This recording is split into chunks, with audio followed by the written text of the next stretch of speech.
America Iran మధ్య శాంతి చర్చల్లో పాక్ ఏం చేసింది? పేరుకు ఇస్లామాబాద్ ఒప్పందం అన్నారే కానీ నిజానికి వెనకుండి కథ నడిపించింది, చక్రం తిప్పింది. మధ్యవర్తిత్వంతో తనకు తానే సాటి అని నిరూపించుకుంది మాత్రం ఖతార్.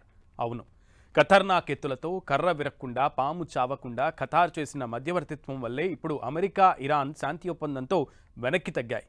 దీంతో ప్రపంచంలోనే అత్యంత విలువైన ఫిక్సర్, గ్లోబల్ పవర్ బ్రోకర్గా ఖతార్ పేరు మారుమ్రోగుతోంది ఇప్పుడు. అమెరికా ఇరాన్ మధ్య శాంతి చర్చల్లో చక్రం తిప్పిన ఖతార్.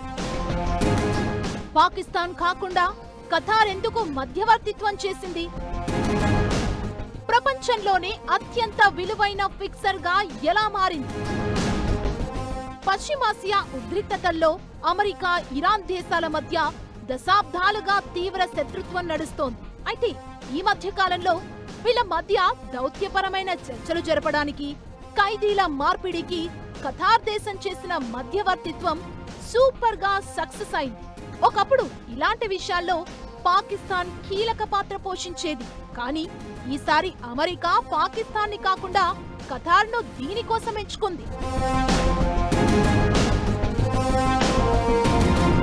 ఖతార్ ఎందుకిలా మోస్ట్ వాల్యుబుల్ ఫిక్సర్ అయిందంటే దానికి కారణం ఆ దేశ తటస్థ దౌత్య నీతే. ఖతార్ అమెరికాకు అత్యంత సన్నిహిత దేశం. అమెరికాకు చెందిన అతిపెద్ద సైనిక స్థావరం అల్ ఉదైద్ ఖతార్లోనే ఉంది. అదే సమయంలో ఇరాన్తోనూ ఖతార్కు చాలా మంచి ఆర్థిక, భౌగోళిక సంబంధాలు ఉన్నాయి. ఈ రెండు విరుద్ధ శక్తులతో సమానమైన సంబంధాలు నిర్వహించడం ఖతార్కు ప్లస్ అయింది. పైగా ఖతార్ ప్రపంచంలోనే అత్యంత సంపన్న దేశాల్లో ఒకటి.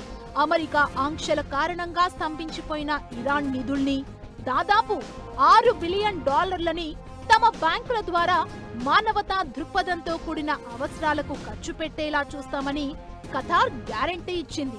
ఈ నమ్మకమే అమెరికా ఇరాన్లను ఒప్పించింది. కేవలం ఇరాన్ అమెరికా మాత్రమే కాదు, గతంలో దోహా వేదికగా అమెరికా తాలిబాన్ చర్చలకు ఖతారే మీడియేటర్. అలాగే ఇజ్రాయిల్, హమాస్ మధ్య ఖైదీల విడుదల చర్చలకు కూడా ఖతార్ వేదికగా నిలిచింది.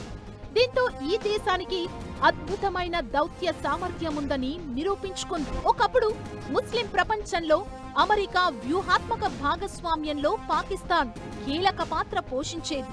కానీ ఈసారి పాకిస్తాన్ స్థానాన్ని ఖతార్ ఆక్రమించింది. దీనికి కారణం పాక్లో ఆర్థిక, రాజకీయ సంక్షోభ వాతావరణమే. పాకిస్తాన్ ప్రస్తుతం తీవ్రమైన ఆర్థిక సంక్షోభంలో కొట్టుమిట్టాడుతోంది. IMF రుణాలపై ఆధారపడి నడుస్తోంది. పైగా అక్కడ అంతర్గత రాజకీయాల అస్థిరత, సైన్యానికి ప్రభుత్వానికి మధ్య గొడవలు ఎక్కువగా ఉన్నాయి. తన సొంత సమస్యల్నే పరిష్కరించుకోలేని దేశం అంతర్జాతీయంగా మధ్యవర్తిత్వం వహించలేదని అమెరికా పాక్ ని కరివేపాకులా పక్కన పెట్టేసింది. దీనికి తోడు ఇరాన్తో పాక్ కి సరైన సంబంధాలు లేవు. దీంతో అమెరికా ఒప్పుకున్నా ఇరాన్ పాక్ మధ్యవర్తిత్వాన్ని అస్సలు ఒప్పుకోదు.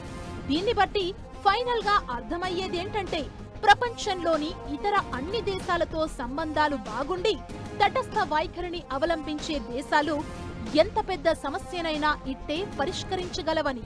అందుకే ఇప్పుడు ఖతార్ ని గ్లోబల్ పవర్ బ్రోకర్ అని పిలుస్తున్నారు. ఇదేం నెగిటివ్ ప్రచారం కోసం కాదు, పాజిటివ్ అప్రోచ్ తోనే.